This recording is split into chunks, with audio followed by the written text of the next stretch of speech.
할렐루야. 하나님께서 여러분의 삶에 놀라운 은혜를 함께 하시기를 축복합니다. 자, 오늘 본문에는 아주 대조적인 두 부류의 사람이 나오고 있습니다. 하나는 한나의 아들, 또 실제는 한나와 한나의 아들 사무엘이고, 또 하나는 엘리와 그의 아들 홈리와 비나왔습니다. 어떤 대조적인 모습이 있는가 하면 사무엘과 또 한나의 모습은 하나님께 간구하고 또 하나님의 명하신 이 제사장 나라라고 하는 법도를 잘 지켜 행하기 위해서 노력한 사람들이었고, 홈리와 비느하스는 그러한 제사장 나라를 잘 정착시키고 또 잘 교육시켜야 할 임무가 있는 제사장임에도 불구하고 자기들의 임무를 자기의 이익을 취하는 것으로 대신하는 안타까운 모습을 우리가 볼 수가 있습니다. 사무엘은 여호와의 성소가 있는 이 실로에서 세마포옷을 입고 여호와를 섬겼다라고 되어 있는데, 이 한나, 즉 사무엘의 어머니의 집안을 보면 아버지 엘가나부터 매년마다 올라와서 제사를 드리죠. 매년 제를 드린다고 하는 것은 늘 빠지지 않고 왔다는 의미도 있고, 이스라엘 남자가 1년에 3번은 하나님께 얼굴을 보여야 된다고 하는 이 제사장들의 원칙을 잘 지킨 사람이다라고 볼 수가 있겠습니다. 그리고 한나는 이 엘리 제사장의 권위를 인정하죠. 그래서 엘리 제사장이 여인에게 뭐 독주를 거쳐라 이렇게 얘기하는 것도 그렇지만 응답받았음을 믿고 여호와께서 너의 기도를 들어주실 것이다, 이 이야기를 듣고는 그냥 갑니다. 즉 그것이 전하는 사람이 누구냐의 문제가 아니고 그가 하나님의 제사장이기 때문에 제사장이 하시는 말씀이니 내가 순종하겠다, 이것이 들어가 있는 것이죠. 또한 한나가 사무엘을 하나님께 드릴 때에 화목제로 드린 것을 볼 수가 있는데, 수소를 3마리를 가지고 오고 또 밀가루도 또 포도주도 그렇게 많이 가져온 것을 볼 수가 있습니다.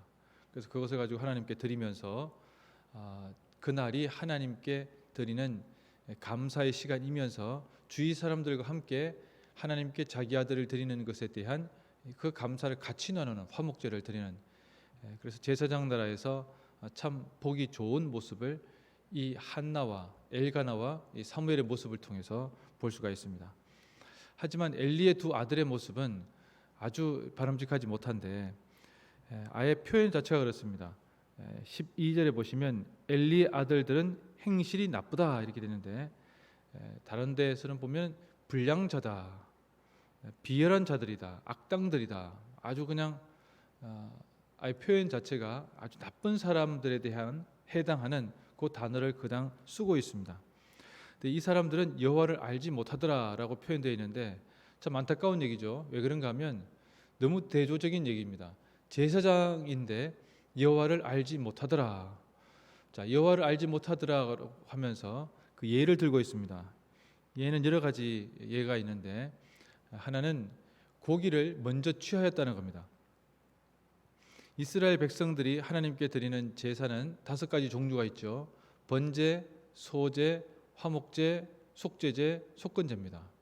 자, 그 중에서 고기가 들어간 것은 번제하고 소제는 곡식이니까 빼고, 나머지 화목제, 속죄제, 속건제 이 4가지 제사는 늘 고기가 들어갑니다. 어떤 식으로든.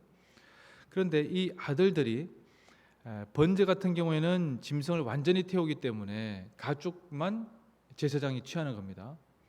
속죄제는 제사장이 범죄하거나 온 회중이 범죄한 때를 제외하고는 고기를 제사장에게 줄 수 있어요. 속건제 같은 경우에도 고기는 제사장의 몫이고, 화목제 같은 경우에 요제로 드린 가슴하고 거제로 드린 우편 뒷다리만 제사장의 몫으로 되어 있고 나머지는 다 나누어 먹는 것입니다. 자, 이렇게 정해져 있는데 이 아들들이 어떻게 했는가 하면은 그냥 갈고리로 그것을 가지고 와서 자기들이 취했다는 거죠. 또 자기의 직접 가서 보기가 그러니까 사환을 시킵니다. 자기 종들을 이제 심부름하는 사람들을 시켜가지고 그것을 가져옵니다. 그런데 문제는 여기에서 그치지 아니하고 원래 하나님께 이 태워버려야 되는 부분이 있고, 특히나 기름을 태우기도 전에 이게 기름 태우고 난 뒤에 가져가면 되는데 모든 고기들은 다 기름을 태우게 되어 있거든요. 왜 그런가 하면은 이 기름은 하나님께 드리는 향기로운 제사의 본질을 차지하고 있기 때문에 기름을 태우기도 전에 뭔가를 가지고 간다. 이거는 상상할 수조차 없는 얘기인데 지금 이 엘리의 두 아들인 홈리와 비나스는 제사를 드리기도 전에 기름을 태워버리기도 전에 고기를 취했다는 겁니다. 제사를 드리기도 전에 고기를 취했다. 즉 이 사람들은 하나님께서 명하신 이 제사 제도에 대해서 근본적으로 불신하는 자들이다. 아니 그 제사 제도 자체를 완전히 깔보는 자들이었다라는 것을 볼 수가 있습니다. 그래서 여호와의 제사를 멸시하는 바로 이 안타까운 모습, 홈리와 비느하스의 모습입니다. 우리가 사사시대부터 쭉 이어져 내려오면서 그들이 얼마나 하나님 앞에서 범죄하였고 말씀대로 살아가지 않는 모습을 우리가 열심히 보았지만 그러나 그래도 제사장이나 사사급에서 그렇게까지 가지는 않았거든요. 물론 사사기 말기에 레위인이 자기의 집을 떠나서 전국을 유리방황하는 모습은 보았지만 그러나 오늘 본문에 나와 있는 홈리와 비느하스처럼 하나님의 제사 자체를 이렇게 완전히 멸시하는 차원을 넘어서 제사 제도를 파괴하는 행위를 하는 경우는 들어본 적이 없습니다. 그런데 바로 이 홈리와 비느하스가 이 사사 시대의 거의 말기에 해당되는 완전히 하나님 앞에서 제사장의 직분을 잊어버릴 뿐만 아니라 결국에는 어떻게 된가 하면 나중에 사무엘이 자기 아들들을 낳았는데 그 아들들도 좀 그렇게 대단하지는 못했어요. 좀 안타까운 모습이 있는데 그들이 뇌물을 받고 판결을 굽게 한다는 뭐 그런 얘기까지 있었습니다만은 그러나 그것이 하나님 나라가 하나님께서 세우신 제사장 나라를 완전히 무시하는 제도는 모습은 아니었다는 거죠. 그들은 모습은 이렇게 규정할 수 있지만 홈리와 비느하스의 이 범죄는 제사장 제도를 자체를 완전히 제사장 나라의 제도를 완전히 완전히 깨뜨려 버리는 안타까운 모습이기 때문에 하나님께서 이들을 멸하시기로 작정하였고 또 백성들이 그것을 다 보았지 않겠습니까? 결국에는 이 둘이 모르는 게 한 게 아니고 옆에 버젓이 사람이 있는데 제사를 드리고 있는데 와가지고 그걸 가지고 간 거예요. 그러니 그것을 보는 한나의 마음도 당연히 찢어졌을 것이고 이스라엘 백성들의 그 탄성과 아주 그냥 원한이죠, 그죠? 그것이 아주 가득 찼을 겁니다. 자, 문제는 이 두 아들이 나중에 나이가 들어서 그렇게 했느냐, 어렸을 때부터 그렇게 했다는 거예요.